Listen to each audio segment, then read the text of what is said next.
My name is Bobbi Bernstein, and I'm delighted to tell my Baba story today, because thinking back to all the strands that weave together to make up my life with Mayor Baba just reminds me of how grateful I am to Mayor Baba. I grew up in Union, New Jersey, very close to the Elizabeth, New Jersey border, in a modest home. My parents were of the Jewish faith. My father was Orthodox, so my mom went along with him. And we used to go to, we call it shul. And I was never very drawn to the Jewish religion because the women sat upstairs in the peanut gallery and the men were downstairs praying, and it just didn't appeal to me. I didn't feel any heart connection with the Jewish religion. And I was an avid reader, so I would find my truth when I'd read my novels. I would underline passages that inspired me. So that went on, and kind of an unconscious search for truth. But I remember, for some reason, you remember certain things from your childhood, and I remember in my preteen years having a phone conversation with one of my friends, and we're both discussing or wondering, like, why are we here? Why do people suffer? What happens after you die? I remember just kind of having that questioning mind. And the other thing that of note is I remember that I loved Superman comics, and I think that that was kind of a precursor to finding out of the Avatar of the Age, that wonderful being who would, solve all the mysteries of life and help people and all that. So anyway, I like to draw in the history of my musical history, because I feel that that's very, very related to my Baba story. And I was lucky enough to have a mom who was very musical. In fact, she was able to play piano by ear, and she'd play popular songs and some of the Jewish songs. And also, my parents gave me piano lessons when I was 7 years old. And the difference between my piano teacher and most other people's piano teachers was that he would write out very quickly the popular songs of the day, and show me how to read a chord. He'd put down the chords and the melody. So from very early on, I learned how to read sheet music, and which will lead to knowing how to use fake books. Recently, I went back to one of the books from my childhood, from my lessons, and there was a song, the Anniversary Waltz. I was just amazed, because years later, in the 1980s, there was a party for Hoshan and Havovi from Bombay and Mehrabad, and all the Mandali came in from Merazad to come to Mehrabad for this big party, including Mera and Mani and Dr. Goher and Erich and Pendu. And there was a piano there, the one that Mera had learned to play piano on from Kitty Davy. So I somehow ended up playing for this party. And one of the songs that I played over and over again, because it was an anniversary party, was the Anniversary Waltz. And I accompanied Mani, one of the people I accompanied.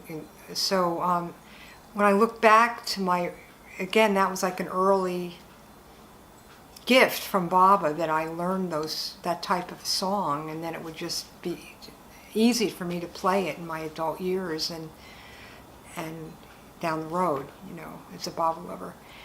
So I went to college, and I'll mention that I minored in music because then I ended up receiving a wonderful classical education and learning how to play classical music, and it was a wonderful experience. And I mostly played popular music when I was young, so it was kind of balanced things out. And later on, when I would write instrumentals, I think that really helped me to get a feel for that type of music.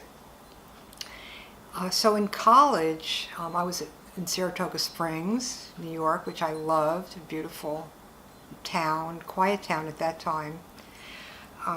There were two major incidents that I feel really were a big part of my Baba story. But I do want to mention that I was on an intellectual level. I was searching. I think, because first of all, I took a course that I elected to take a course in Asian studies, and I really loved learning all kinds of art, music, history of Asia, and I enjoyed especially Lao Tzu and Taoism. I remember really enjoying learning about that and reading that book. And I took a course in Old Testament and New Testament, which I was somewhat ignorant of, I have to admit, and I found that interesting. And some mystics that were mentioned, Martin Buber and Teilhard de Chardin, excuse my pronunciation, but I found myself interested in reading those authors. I remember one of my friends were walking along a sidewalk in Saratoga Springs, and I remember her telling me a little bit about astrology and thinking, oh, that makes sense. So I had an open mind, so I feel like I learned a lot in college. And towards that search for truth. So anyway, the two major incidents I feel that happened that were leading towards my life with Baba. The first one, believe it or not, was when I finally reached the drinking age of 18 years old. And I had skipped a grade in grammar school, so I was younger than my classmates. So I was the last one to reach drinking age of my friends, and so they took me out to a little pub in Saratoga, and I remember sitting there at the table, and each girl had her drink, and then I ordered a whiskey sour, which was what my parents drank only at like special occasions. And so I didn't know much about drinking, so I drank and I tried this one, and I tried a little bit of that, and I tried a little bit of this. So by the end of the evening, they were carrying me like that almost back to the dorm.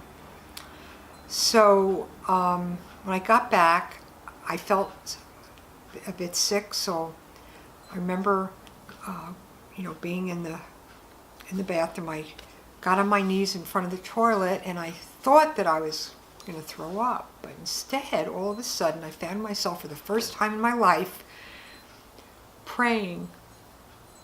I actually put my hands together for the first time, and I said, "Is there a God? I want there to be a God." And so actually, as girls would go by, and it was a quad, and a girl would go by, and by the sinks, I go, "Do you know? Is there a God?" I'd be asking them. So I think that was like a major turning point of like actually getting on my knees for some other reason, but then really it turned out to be a prayer for God. So anyway, the next big incident that was my sophomore year. In my junior year, that was in modern dorm, but my junior year I was in a beautiful Victorian home in Saratoga, and the campus was like the old campus and the new campus, which I loved. There was a bit of both, old and new. So I was upstairs on the third floor, I believe, in my room, and I got a knock on my door, and they said I had a phone call, and it turned out that my father had passed away. So of course this is such a great shock, and they woke me up in the middle of the night to tell me, and so I remember, looking out the window, and there was snow on the ground, and it just looked like unreal. Somehow it didn't look like reality. I guess my reality had been shaken up. And I looked around, I said, it's just not real. It doesn't feel real. It was beautiful, it was snow covered, and but I think that was a major shift for me also, in seeing things as not real, like this around me, maybe not be so tangible, so real. So I went on to graduate school and library service. I was at Columbia University in the city of New York, and it was an easy course after Skidmore, and believe it or not, and I had a good time, and some of my courses really play into my search for truth and heading towards Meher Baba. One of my courses was the history of books and printing, and we had a choice of different topics for papers, and everything seemed very dry, but then there was one called Persian Illumination, and I thought, ooh, that sounds interesting. So I chose that, and I would go to Butler Library, and I would these books were rare and valuable, Persian, that had Persian Illumination. So I would, request these books, and I would just sit there and look at these beautiful poems of Hafiz and Kabir that were decorated. They were illustrated and bright, like gold and blues and such gorgeous greens, gorgeous colors. And so I just would sit there and just be in heaven. And it's quite possible that Jeff Wolverton, who was working at the library apparently around the same time, he was in the rare books area. It was quite possible that he might have brought the book upstairs, and I don't know whether he would have handed it to me, but he would have brought the books up in the elevator. So that's a very, very possible Baba connection there in New York. And I was reading children's books, and of course they're very magical. There's always a lot of the fantasy books, and I was talking about reading books. The Columbia University bookstore that was very close by drew me, and I would get books. The first one I remember pulling off the shelf that I thought was so interesting was by Alan Watts, and he would pull together Eastern thought and Western psychology, and I thought that was very interesting. So I read some of his books, and it turned out that he did a meditation group, once or twice at Columbia, and I remember just sitting there, and I felt so much love for him. He had this great presence. And I think that was my first experience with a kind of guru.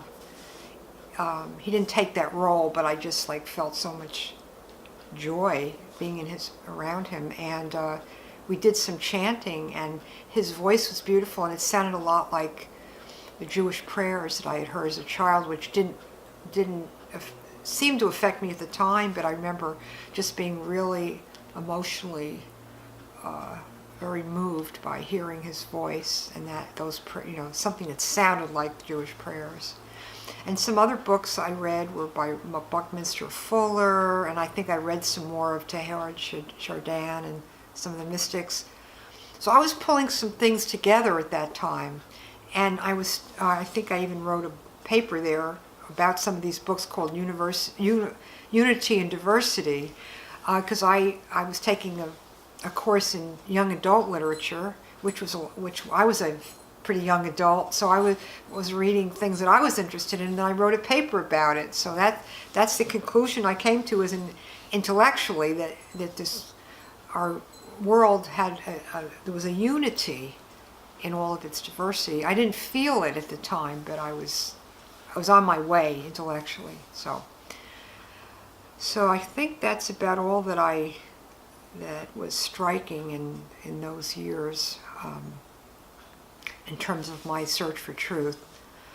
Of course, there's the usual in Colombia. There were the protests and the movements at that time, the women's movement.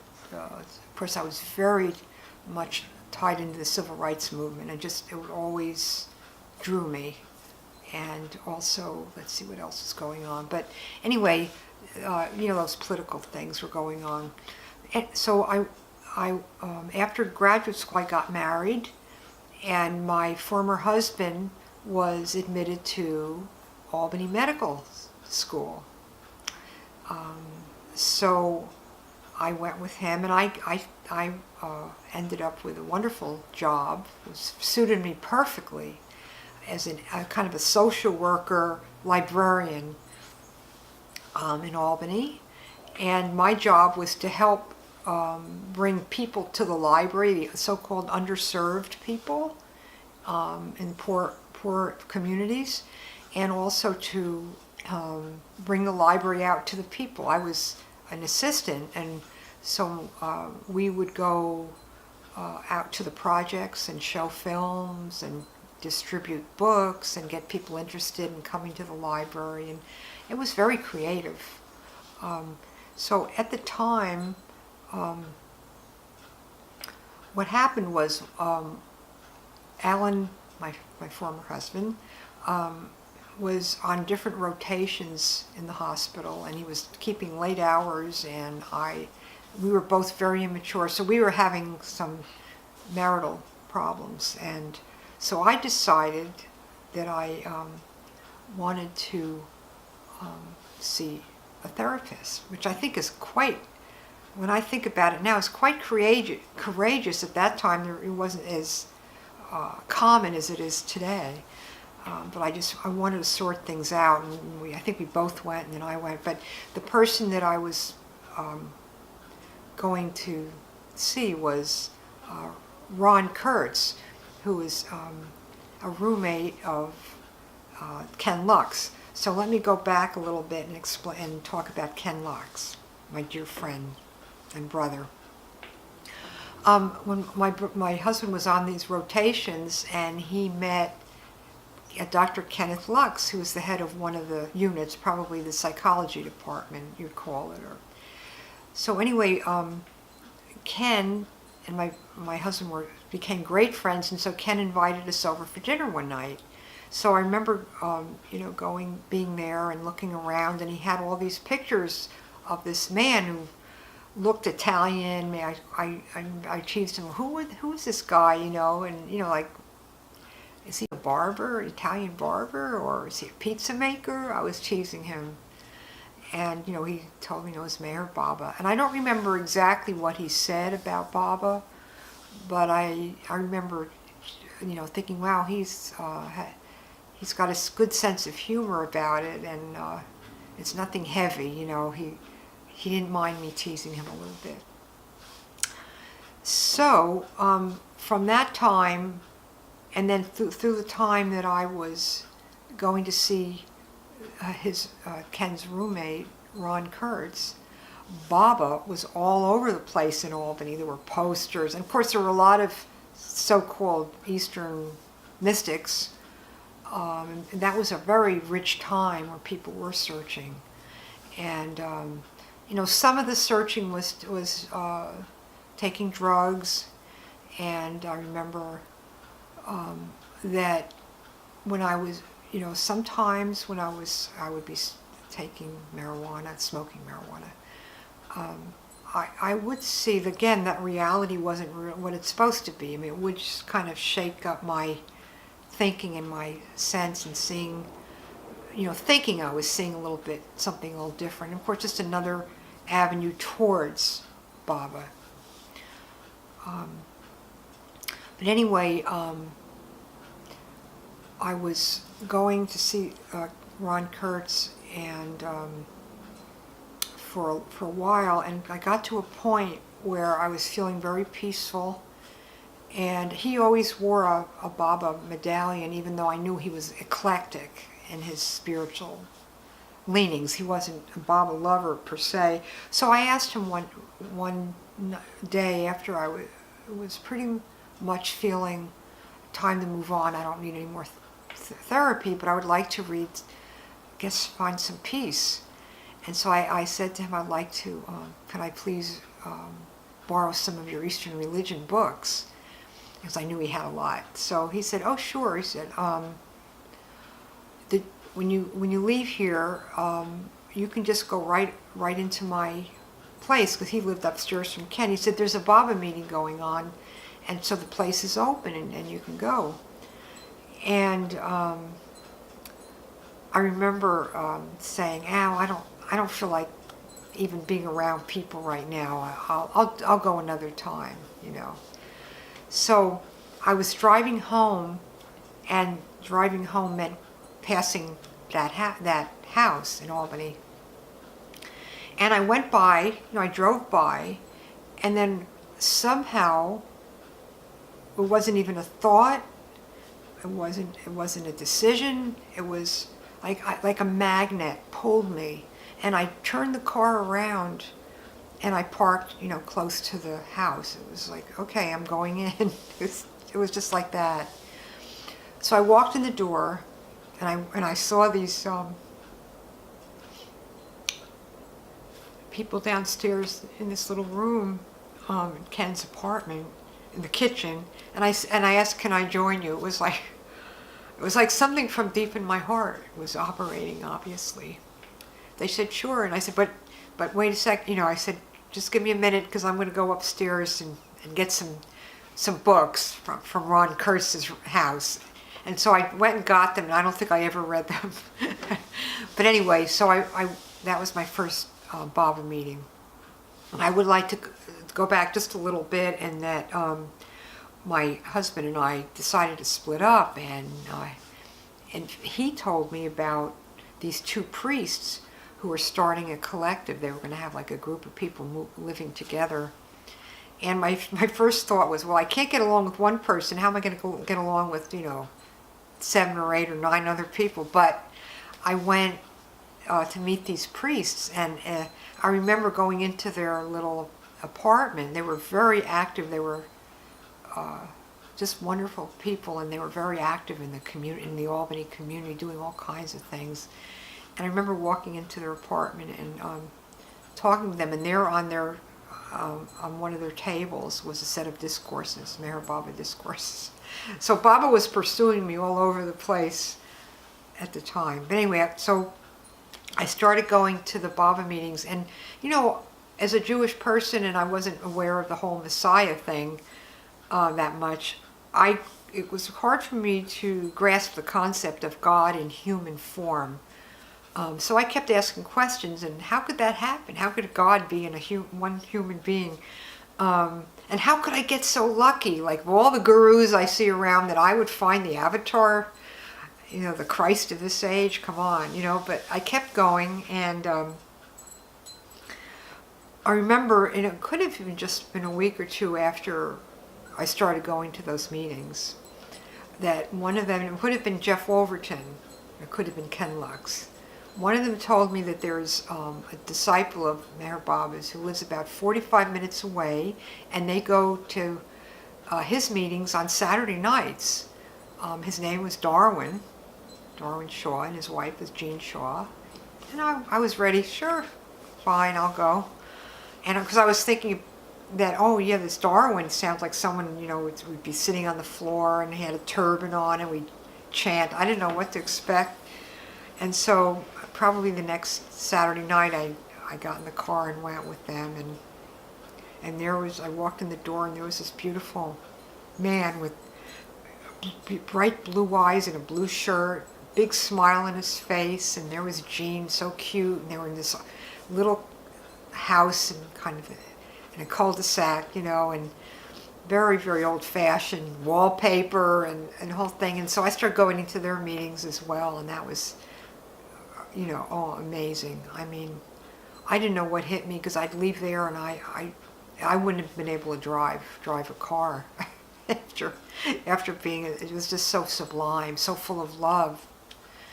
And of course, eventually Ken did move out of town, and the meetings ended up at my house, and I ended up driving people, so I had to sober up a little bit from those meetings. And of course, one thing I do want to mention, that once Baba saved me, because as I was reading the discourses and reading other books, it said I knew that Baba was against taking drugs, and I believe it was a tab of LSD in my drawer, one of my drawers, and I remember just opening the drawer and just putting it in the toilet, and just flushing it down the toilet. And I think that's really saved me, because I don't think I would have been able to handle it. So anyway, I'm so grateful. And then that was the end of that.